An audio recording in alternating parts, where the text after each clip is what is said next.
Hey guys, this is Itimi, and welcome to another episode of Home and Away. This is a new series where I sit with some of my friends and talk about what it means to leave, to begin again, and to build something new in a place that still feels like home. This series is brought to you in partnership with Remitly for people who are building across borders. This special episode kind of wraps up everything and talks about this first set of experiences that you actually get, what it actually means to be intentional about finding community. It talks about what it actually means to figure out how to stay grounded and stay rooted in what your identity is and figuring out what home looks like for you. It talks about sometimes missing home and what that looks like and the things that you miss, but also the experiences that you get here and how you can make the best out of it. It talks about learning to be outside and just making sure that you're finding information and you're being close to the people that you want, and you'll always be one of those people who give information away. It's very loaded. If you're thinking about moving for the first time abroad, or you're thinking about moving again somewhere else, Kenny, who has moved from Lagos to Manchester in the US and has been in New York for the last 10 years, take us through the entire journey. And so you will definitely find relatability with this episode and find there is something to learn. So make sure you stay and watch this episode to the end and leave a comment or two or three as you like. Let's get into it with Kenny. Hi, Kenny. Hey, peace. How many cities have you lived in so far? Lagos, Manchester, and New York City. So just three? Three big cities, yeah. How would you describe the differences between the three of them? Oh, man. Tough. Differences, I would say community easier in Lagos. I think it was where I grew up. So easier to make friends, be around people you care about. Manchester was school. It took a little bit of adjusting to. And New York was, I'd say I had to be intentional with building community. So very different, and different times of my life as well. So I grew up young, caution to the wind in Nigeria. It didn't really matter. Community wasn't anything as compared to later times of my life where I had to make a true intent to be part of communities and do fun stuff and be part of a new world that I wasn't entirely familiar with. That makes sense. What do you like about New York City? The diversity of people, the vibrancy, just the meganess of the different things to indulge in, the different opportunities. New York City is also a melting pot of like different cultures. So that exposure is like just super unique actually across the world. It's almost like a global epicenter of everything. So yeah, it's different for sure. But what would you say when you first moved? You moved like 10 years ago now, yeah. So that's a long time. So hopefully you remember what it was like at first. Yeah. What shocked you about like the US versus the UK, for instance? And what was similar? I'll start with what was similar, which I appreciated were the systems. The systems were very similar. The infrastructure was great. And obviously, being Nigerian, we've seen how lack of systems mean things don't work. Electricity, for example, roads, cars, credit systems, all of those things were in place, which was admirable, very compared to the UK. But what shocked me were just like navigating travel, like everywhere was a flight away in the US, and like, not being able to see people you cared about as easily as you would like to. I'll say compared to the UK, who was a train away in the UK, like the US is vastly different. Everyone also seemed to be on the grind. I feel like, very similar to Lagos, everyone just like go, go, go. I remember being on the subway where, you don't have a second to take a break to tie your laces. The whole world will rush you off and push you off the train if you attempted that. So yeah, it was, I thought things were expensive too in the US compared to the UK. I remember Is it the US generally or like New York? I'll say at that time, it seemed like it was New York. That was just like super expensive. But again, this is first time when I moved here. That was expected to a huge extent. So yeah, those were some of the very surprising things. I think dating culture, I moved here much younger as well, so that was slightly different. And that's a whole different. It was different, compared to anywhere else. There was obviously a lot more options. The meganess of America was just meant a lot of people here, but the culture of dating as well was slightly different back then. People would exchange numbers, but that didn't mean anything, for example. It didn't mean you were going to go on a date or whatever it is. How you meet people, was very different. You had to be outside. You had to be at a bar. You had to be in person. Personality had to be a part of that experience, as opposed to wealth or money, we're very familiar with in Africa and Nigeria. So, those nuances were stuff that you had to navigate, and you had to navigate very quickly. So what helped you navigate? Like, if you think it through from the perspective of somebody who is moving now, obviously times are different, but some of things or some of the tools or things that helped you might still be relevant to today. So what helped? I'll say what helped. There is, I don't like this word, intentionality, but like it's the reality. Like you almost have to like make a conscious effort to want to be embedded into this new city or this new experience. And you have to try in different ways. You have to go to church, and if it is a Nigerian church, find your Nigerian community, find people. You have to go to events. It has to be finding friends even at work, places of work, find some sort of common ground, commonality, and engage. Don't be locked up, and don't be closed off to opening yourself up to new experiences, some of which are at work. I used to advise people just like go out to the coffee chat, go out to the happy hour. Like, it's free drinks, someone's probably paying, why not? And just go talk, and you could find something that resonates, and that becomes a new experience that you should be a part of. So back to your question around what helped me was those things. I had a few people around, then they would advise, hey, you should definitely try out this stuff. Like, join this, sort of community at work, or join this, you want to come to my church and like hang out, see a few people, so that kind of helps, not closing yourself up and just sitting back and not having new experiences, I would say is the best way out. Is there anything in terms of like the admin or logistics that you think might still be incredibly hard, and are there ways around it, especially when it comes to like moving to the US? I would say,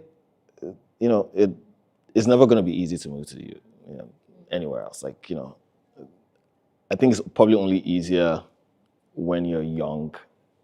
When you start to become who you are, it becomes harder, just generally. Yeah, exactly. So like logistics-wise, like I would say it's always helpful to know somebody,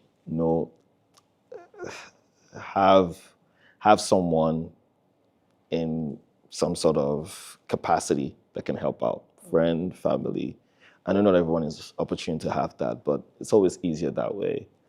And the initial value of moving abroad is finding people information. If you can find someone that has some sort of information, some level of information, some level of how to navigate the basics, that is a true game changer with moving in. So ask around, even before you move, like, let someone make an intro to someone, and let someone say, hey, introduce me to this person that you probably know. And one piece of information might be all that you need to help that logistics process or that admin process a lot smoother. I do agree with you. I would share 2 stories. So when I first moved to the UK, and that was about 4.5 years ago, I saw one of my friends. We went to the same campus fellowship in school. And I saw on his Instagram that he and another friend was cycling. And I was like, hey, the next time you're cycling, can I come with you? And so he was like, yes. So we went together in Stratford. That was Elijah. And we started cycling. And then we had another passenger and another passenger. And so we ended up going from like 3 to like 5. Yeah. That WhatsApp group, Instagram group ended up being like 20, 30 people at some point. Wow. And that was like, it took me about 3 months after. But it was at that point, I suddenly felt like I had people, I had community. And it was just from like, you want to cycle? I just want to come along with you. And then the admin part was, I can't remember how I met Felipe, but Felipe is my current accountant, and I've been using him since I moved to the UK. But what is interesting is that almost everybody around me uses Felipe as well. So I think it was somebody that introduced him to me, and then someone's asking, how do you do your task or self-assessment? I'm like, I just use this guy. And now I ask somebody like, oh, they use Felipe. How did you know? It was somebody that told me that somebody that told you. And so it just makes sense around that, like finding one person that can give information and connect like the entire community. I found that has been very helpful in my case as well. 100%. And you touch on a point about like just things as easy as the fun stuff. Cycling is a good example. You know, finding those pockets of interest and making a conscious effort to reach out and find out about it. Like, So I'm waiting for it to come to you. yeah, no, hell no. Like, it's never gonna come. Like, you know, so you have to almost like want it and make a conscious effort to try to do those things to build the community. You've been here 10 years. Is there any point where you eventually stop feeling like you're an immigrant and it just feels like home? I never. But the reality is, you know, this is also a very interesting period in the ecosystem, the temperature of this country. And there's never a benefit to forgetting your identity and forgetting where you come from. So, like, I never want to be that guy that just like lets go of everything and like this is no, hell no. Like, I am who I am because of my identity, because of being an immigrant. My culture is not going to go anywhere. It's important. The beauty of the world and all around us is that diversity of culture and being able to still play a part in whatever it is that you do. So I think that don't necessarily shouldn't go away. It should remain. And identity is critical. And it defines, you know, everything who you are. It shapes your principles. It shapes how you approach life. It shapes how you approach people. If you start to chip away at that, then who are you, right? So being an immigrant is something I celebrate. I talk about it in my personal, professional life. I show up being Nigerian, like, you know, Black, whatever it is. I am who I am. Like, my identity is never going to go away. And I feel like there are stereotypes across, you know, just the African, the Nigerian community, that we being here, you know, it means we have to play a role in either affirming those or breaking those stereotypes, right? You know, a good example is, you know, sort of the scam fraud image of historically had, right? We play a role in making sure that, you know, that is not the true image of Nigeria. There's so much more to us, right? And rather than try to run away from it, why do I show up? How do I show up rather, as someone that is showing a different side of Nigeria that is truly positive and is truly celebrated.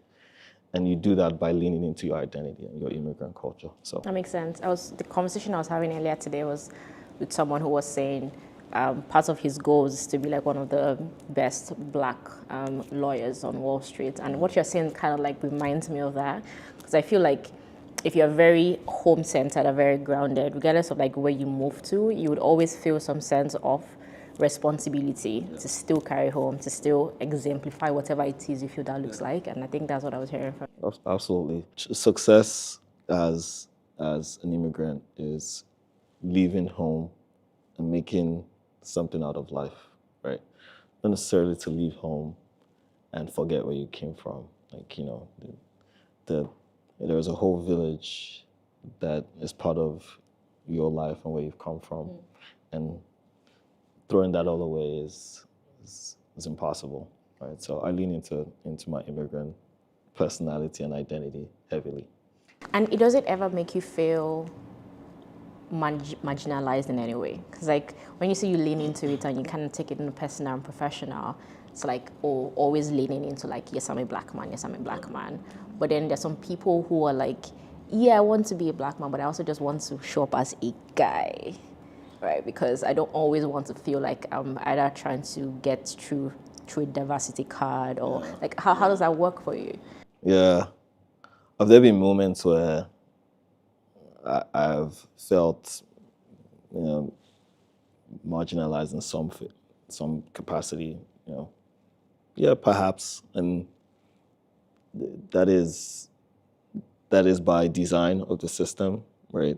I wouldn't think it is maybe Nigerian, you know, again, this country has this historic, you know, history with race and racial issues.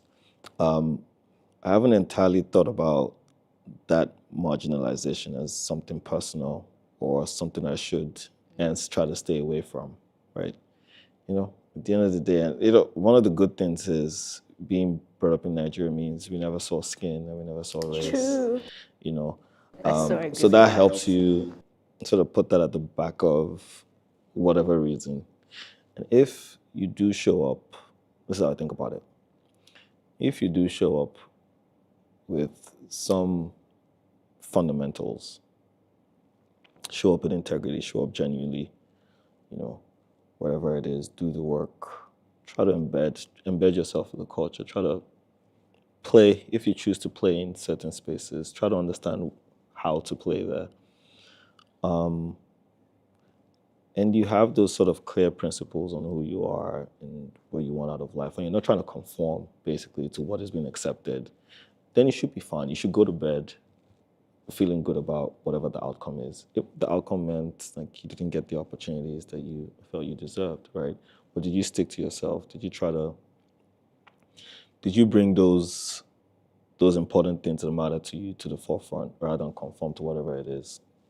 You should be fine with whatever the outcome is, right? So marginalization, yeah, possibly, and not being considered for so many different things by virtue of not being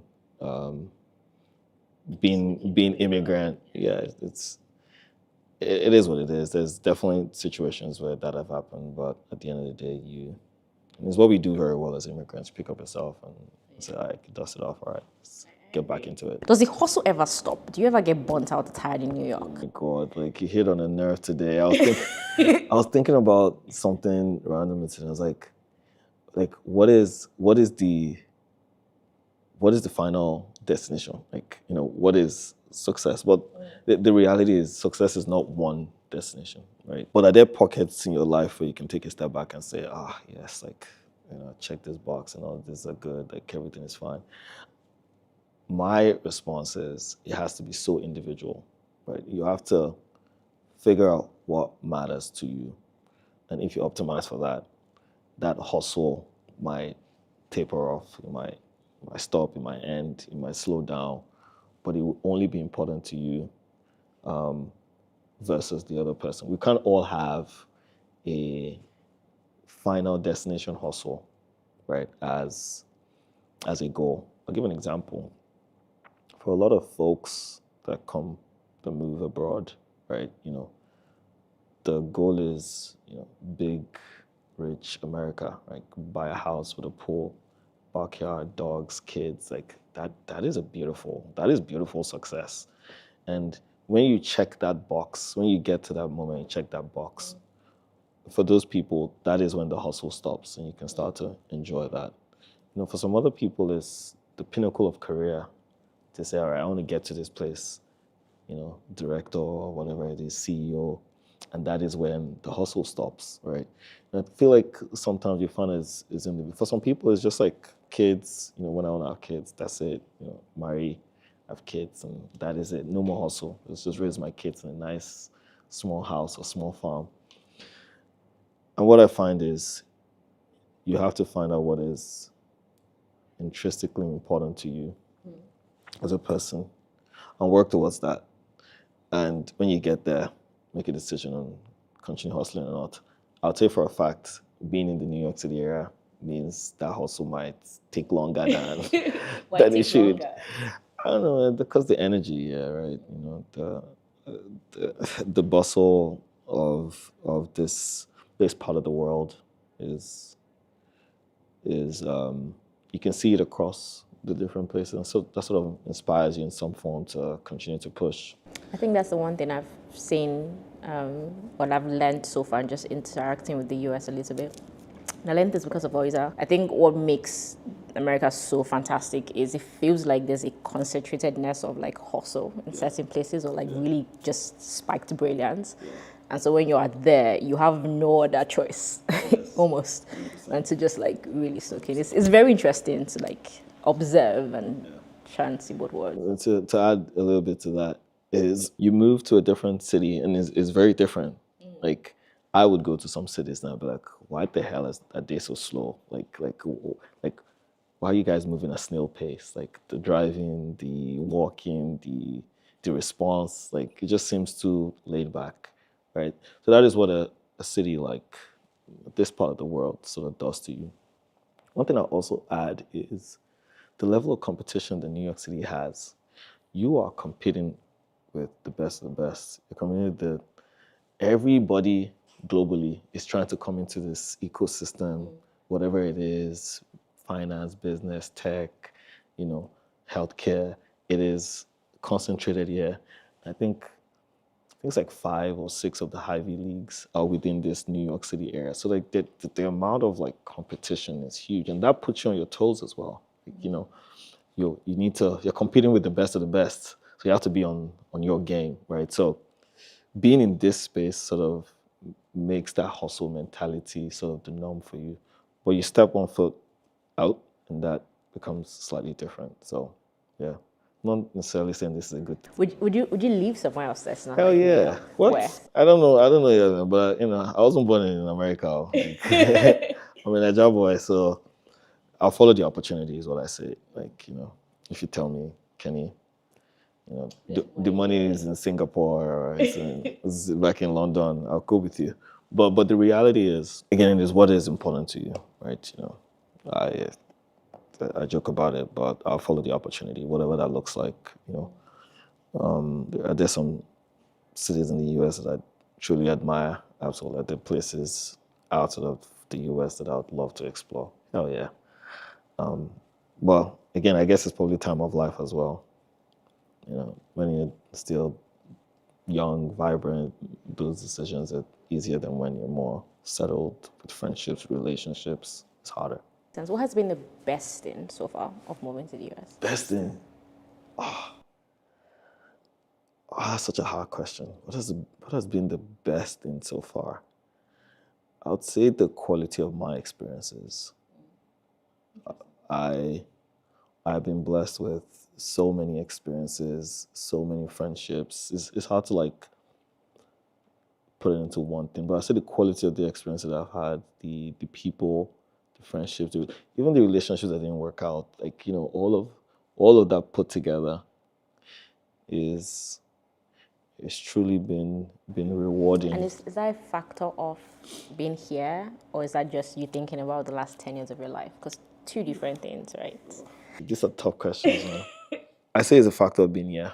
I would attribute the quality of life that I have with the people around me, my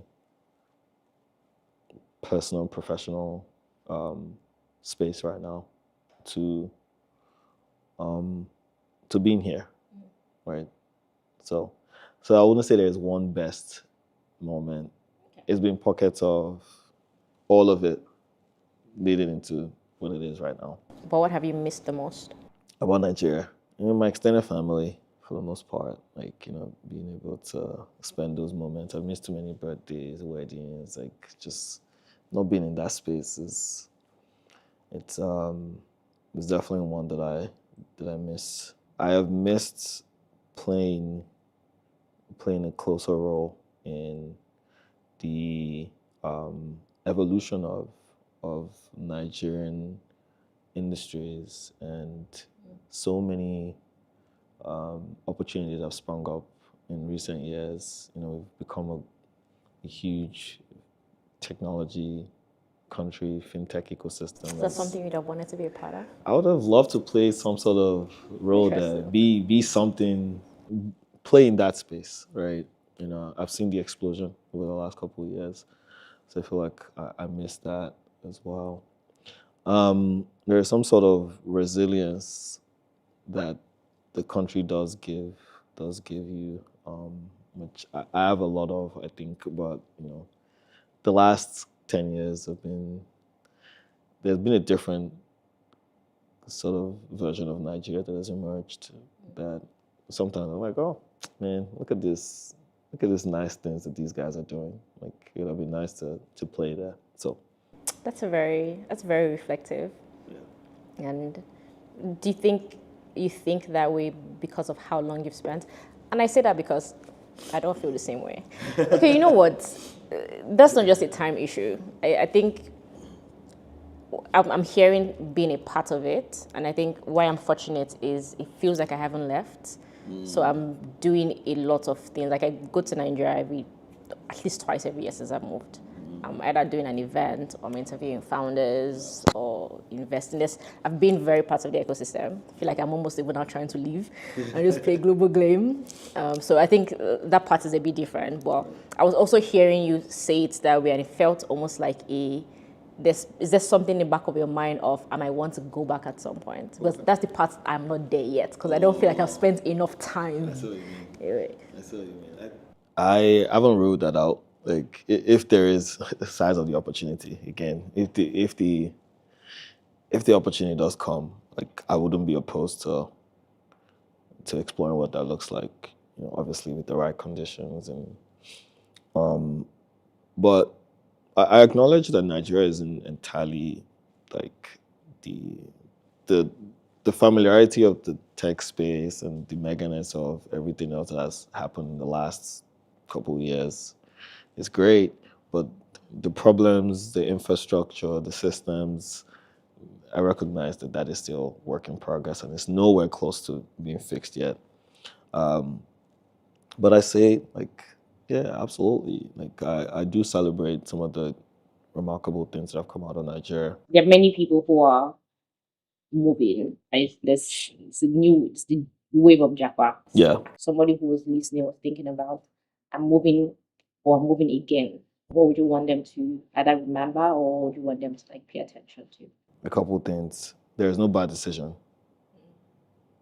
You choose to move, there's no bad decision. Taking a leap of faith is bold enough. So do it with the mind that that is not a bad decision. That's one. What should they pay attention to? Pay attention to where the world is leaning, right? Pay attention to what is most important to them as well. Like, what do you truly care about? Like, find something important that you want to anchor yourself on, your why on, right? Especially if you're going maybe at a later stage in life, 30s, mid-30s and up, you know, there should be a why that you want to anchor yourself to and stick it out. Pay attention to everything around you where you are, right? When you get to where you are, pay attention, heads up. Don't just be heads down, but be heads up as well.